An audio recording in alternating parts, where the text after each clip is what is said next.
For many years, extremely influential and powerful individuals have promoted and had before them the vision of a new world order.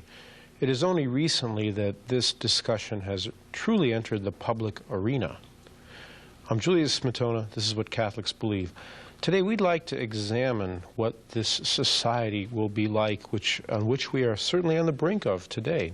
With me today are the Reverend Fathers William Jenkins and Clarence Kelly. Father Jenkins is publisher of the Roman Catholic and pastor of St. Teresa of the Child Jesus Church in Parham, Ohio. Father Kelly is the superior of the Society of St. Pius V in Oyster Bay Cove, New York. Mr. William Gill is author, publisher, lecturer from Washington, D.C. He's the author of Trade Wars Against America, and he is with us one more time to discuss our brave new world. Reverend Fathers, Mr. Gill, there is a remark which made a very, very strong impression on me.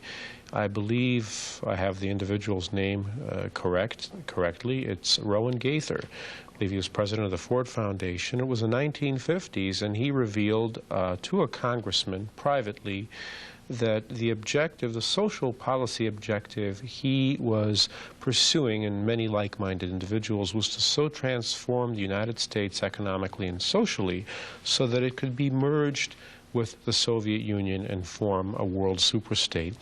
Now that we've seen the effects of disastrous trade policies, now that NAFTA is a fact, now that millions of people and even hundreds of communities have been rent asunder by the dislocation in the economies, are we starting to move closer to this merger? Are we seeing this elimination of the middle class in this country, and what will it be like? Well, you can project it, and actually I've had a little practice in this. In 1979, I was one of the few people out preaching, if you will, against the Trade Agreements Act of that year, Bob Strauss's monument, the Tokyo Round. One of the places that I was given a pulpit was at the annual meeting of the U.S. Business and Industrial Council, which was then headed by my friend Anthony Harrigan, a very thoughtful man, not the businessman who's like me, a journalist, who really a philosopher, poet. More recently by John Cregan, who came out of your John Carroll University here in Cleveland, and another very thoughtful man. We were projecting what was going to happen for the rest of this century, from the year 1980, the following year, to the rest of this century. Well, I must say that all of the things that I projected in that speech, in that talk that I gave that day, have come to pass because of the trade thing. I was focused on the trade thing and what kind of problems that it was going to cause. I did not project that the federal budget deficits would be quite as high as they are, because I did not foresee that the trade deficits would go up over $200 billion during the Reagan administration, as they did, and are still very high, as we know, well over $150 billion last year.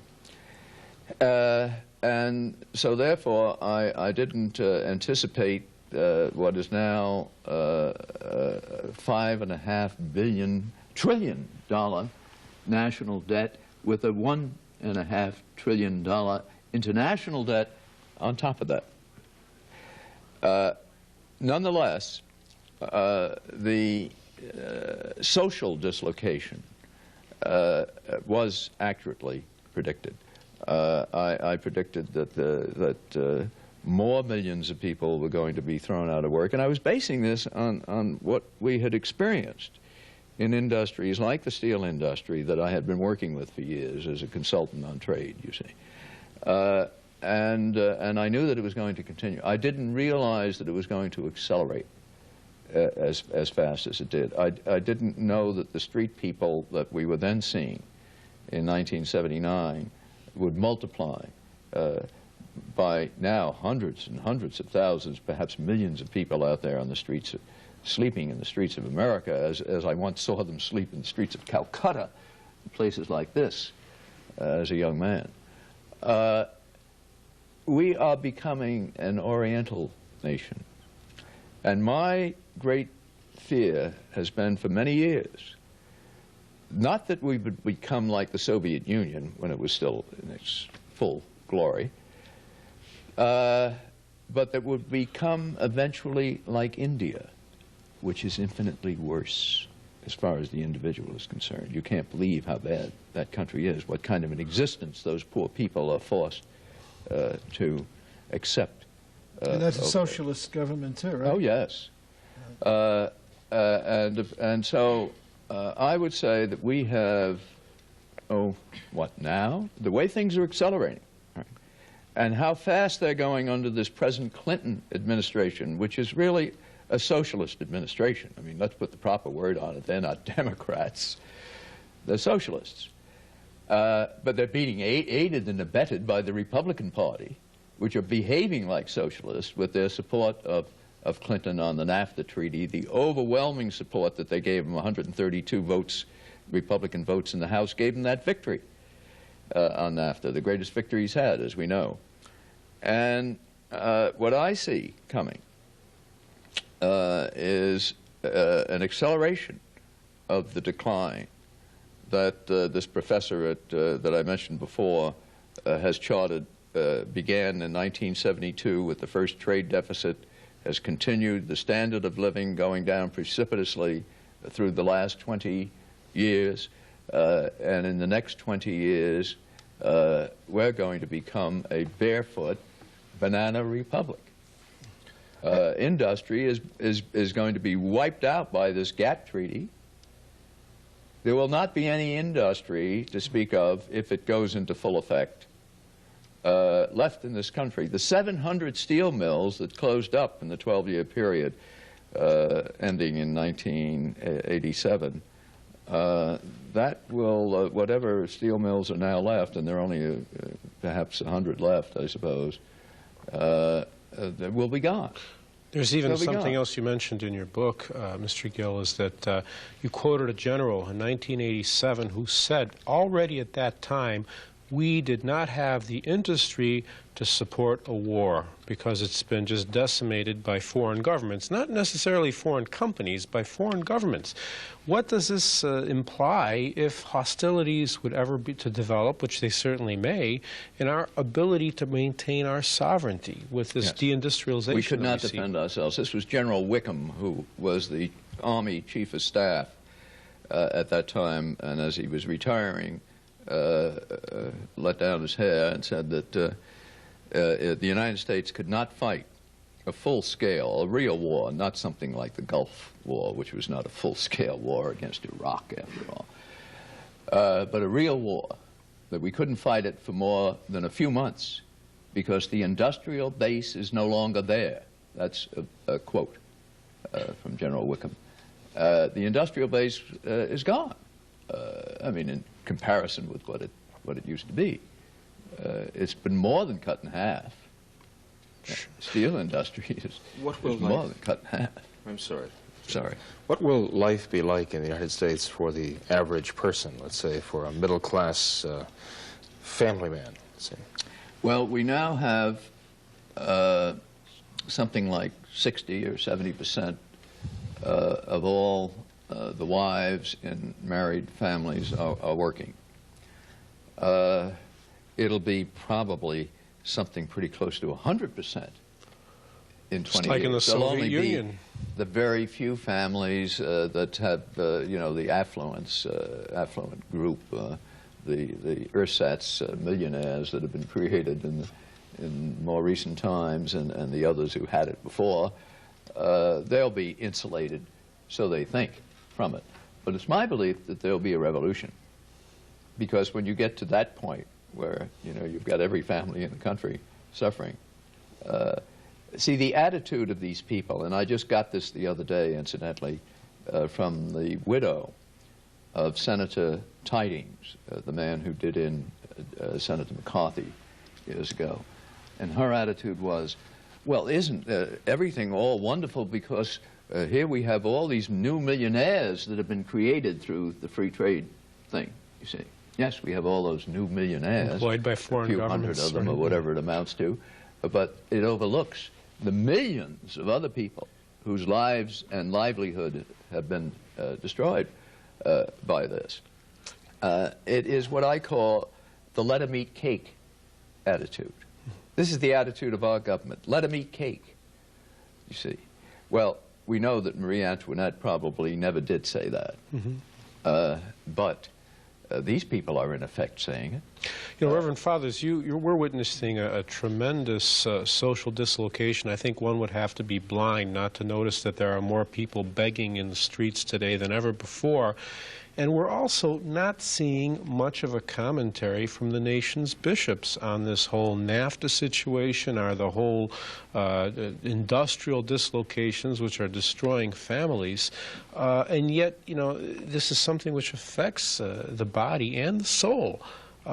Why are we not hearing more? Why isn't this a bigger issue? Well, if you're not hearing more, probably the reason is that the spirit of the reform is to promote internationalism. As Father Jenkins mentioned on a previous program, the very documents of Vatican II call for the establishment of an international police force and a limitation of national police forces or armies in such a way as to deal with domestic problems. So if they are not doing you know, what you say, probably that's the reason why, because they're in favor of internationalism. In fact, a very extraordinary thing happened at the Second Vatican Council when Cardinal Taviani, who was a symbol of Catholic orthodoxy, got up and he gave his speech in defense of the Mass. He was a man who was almost blind. He was at least half blind, and therefore he was not delivering a speech from a text, but he was simply speaking extemporaneously, and he was speaking about a subject that moved him very much, and so he went over time. And they rang the warning bell, and he either didn't hear it or he wanted to finish his remarks, and so they turned the microphone off, and Cardinal Taviani, who was the head of the Holy Office, that's the most important congregation in the Roman Curia, they turned the microphone off on him while he spoke before the bishops assembled at the Vatican Council, which was bad enough, but then the fathers at the Vatican Council broke out into a great applause because this symbol of Catholic orthodoxy was silenced. But later on in the council, for whatever reason, I don't know what it was, if Cardinal Taviani was a broken man or whatever the case might be, Cardinal Taviani got up and he gave a speech in favor of world government. And when he finished that speech, the Council Fathers broke out in uncontrollable applause. Because they understood basically what was the spirit of the reform. And again, to get back to your question, that's probably the reason why. But I think if we look forward to what's coming, if they in fact succeed in their program for this global economy accompanied by a global legislature and a global police force and a global court, and all of those things are already in place. We see them, you know, in the early stages of operation. The question is, what will happen in the practical order? Let's say, for example, if you have a school in you know, some rural community teaching that a person is obliged to be loyal to his own country and not to a foreign power, and that this global government constitutes a foreign power that has deprived us of our national sovereignty, and that Americans should strive and work for the day when they can throw off this oppressive international institution. What will happen then? Will that be a thought crime, or will it be a hate crime? Yes. Will the United Nations issue some decree ordering the arrest of that individual? Now, some people might say, well, you know, that's very, very far-fetched. But do you know something? In Quebec, in some areas of Quebec at least, they have issued orders that merchants cannot have signs in English. They have to be in French. And you know who those merchants are appealing to overturn that? To the United Nations. They're appealing to the United Nations to settle a question of what language their signs will be in. And I think that's a foretaste. It portends the fact that this new world order and this new world government will be involved in the lives of American people, telling them what to think, what to believe, who they can associate with, and where their loyalties are. They're on the record projecting this, incidentally. We're watching what Catholics believe. Father Jenkins. You asked earlier, Julius, what was the attitude of the modern church, the Vatican II church, toward the New World Order? Well, there's no question what the spirit of the reform is internationalism, as Father Kelly says.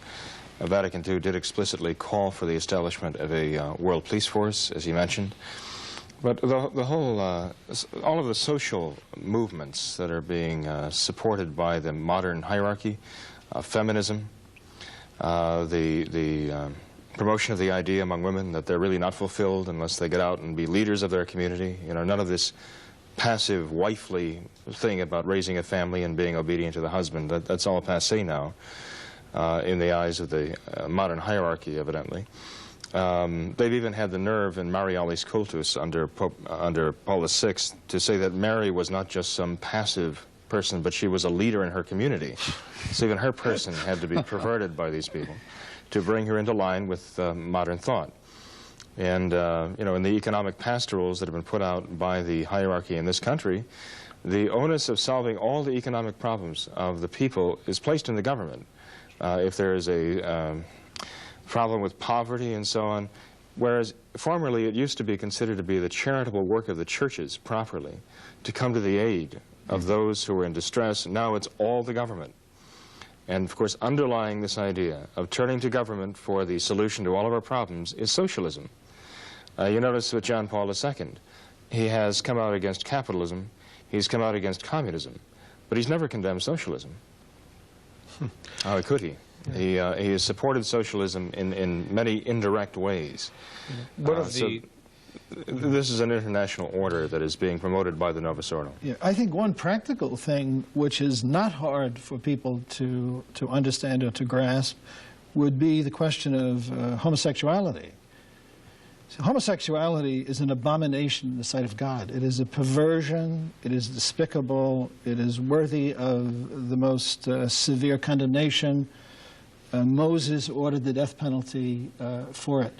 There is no question whatsoever of the teaching of the New Testament. There's no question whatsoever of the teaching of the Old Testament. Anyone who says that the teaching of the New Testament and the Old Testament can be reconciled to homosexuality is either ignorant or a liar.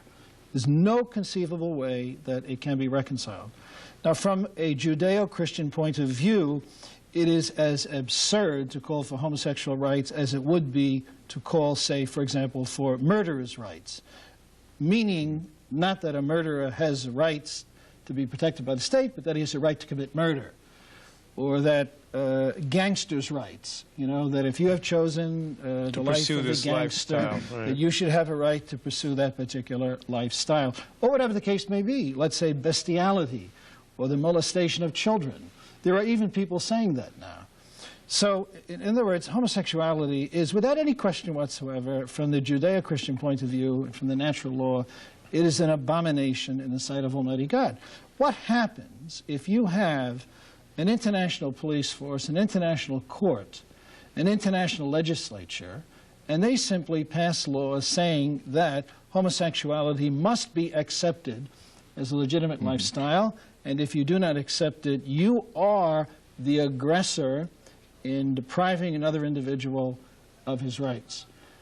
What happens? You get up and you say this is an abomination in the sight of God worthy of condemnation, and the United Nations, some court in the United Nations, or some official says, you cannot say that. That's a hate crime, the fact that you are condemning this. So you could have a very real situation in which there could be an order coming down from the United Nations, say, for example, to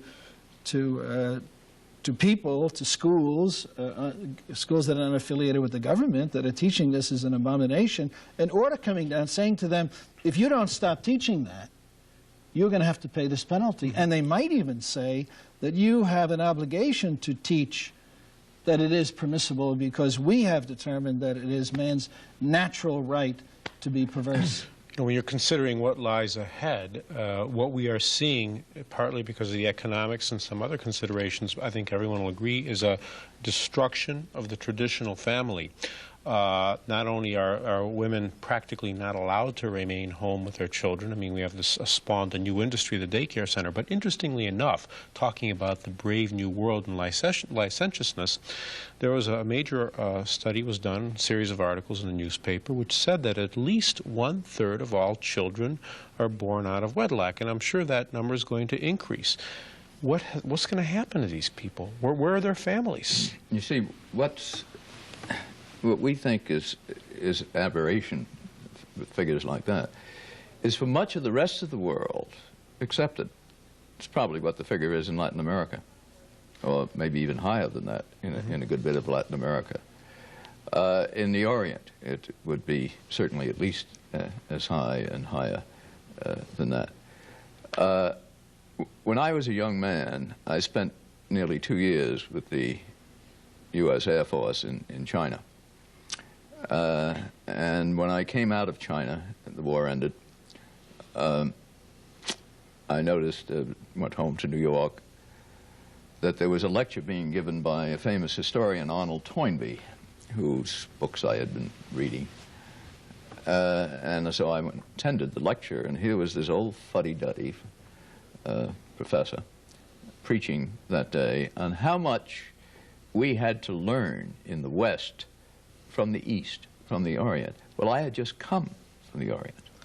See, not just China, but also traveled extensively in India. I knew what the Orient was. From experience. And is, from this personal experience of mine. And I realized that the one lesson that I had to learn from the Orient, or that any of us should have to learn from the Orient, is not to become like the Orient, where human life means nothing, and particularly a woman's life. I mean, women are just slaves in the Orient. Slaves. They sell. Right. In China, they sell their daughters into prostitution. Put to death young children and babies if and they're I'm not telling you, this is actually one that I witnessed. To pay for the father's funeral or pay off his debts or whatever. They sell the daughters into slavery. Now, this actually is the kind of society that these one-worlders are giving us. They've already half-orientalized our country, half at least now, with the kind of mental attitudes that I see all around me. And the homosexualism being certainly one of them. Incidentally, that's totally accepted in India. You would see the boys going down the streets. I was so shocked, you know, you can imagine my generation seeing boys walking down the street holding hands or embracing one another openly in Bombay and Calcutta and places like this. But that's what we're doing now in our society. And I'm not talking about this is a generation ago. All right? So in one generation, we've already descended halfway into hell. Because, believe me, India is hell. The girls are in the cages, I'm told, in Bombay, still. Reverend Fathers, you know, there's a certain signs and movements and which church fathers recognize and will be earmarks of the coming of Antichrist. I'm just wondering how much of these movements of history which have been very imperceptible but now stand out in bold relief and you can almost see it happening before your eyes, how much of it is fulfilling these conditions which will accompany the emergence of Antichrist, especially with this a complete elimination of any concept of morality? One of the aspects of the preparation of the world for Antichrist, which is brought out by Monsignor Benson in his book, is the worship of the earth. We see that happening today. We see people turning more and more to Gaia, the earth goddess, and worshiping the earth. Man is looked upon as some kind of a sore on the face of the earth. This is a return to paganism. Actually, witchcraft is just an expression of this worship of the earth and natural forces. It's interesting that NAFTA carries a provision also for instituting a standing police force to enforce environmental concerns related to the NAFTA treaty. So we're going to have an armed police force standing by just to be sent wherever anybody, whoever, thinks it needs to do some shooting. Or doesn't recycle. Or doesn't recycle. Right. And no one will be safe from this, Right. because it's an international treaty. You know, even our own government, you know, has no right to supersede an international treaty that it's entered into by contract. So this is one of the steps that Monsignor Benson foresaw as approaching the time of the Antichrist. Father Kelly, what do you see in these broad I think movements? that Mr. Gill's statement was very moving. Your description of what you saw in India and in China, and I think that we perhaps should underline that for the people, that what they're doing is they're bringing us down, they're dragging us down. They are treating the United States of America as if it were on the same footing as these other countries, and that is a lie and a deception. If anything, we should be the model and the example for the rest of the world to pattern itself on. That's right. And then I would say, too, I would say from the point of view of the perspective of history and the teaching of the Church and what the fathers of the Church have said, that all of the things are falling into place which would indicate the coming of the Antichrist. You have the emergence of an international government, which is an essential quality of the reign of the Antichrist. You have the general apostasy from the faith, which is absolutely necessary, which will bring about the coming of the Antichrist. And you have this general dissolution in the worship of the state, almost as if it were God. You've been watching What Catholics Believe.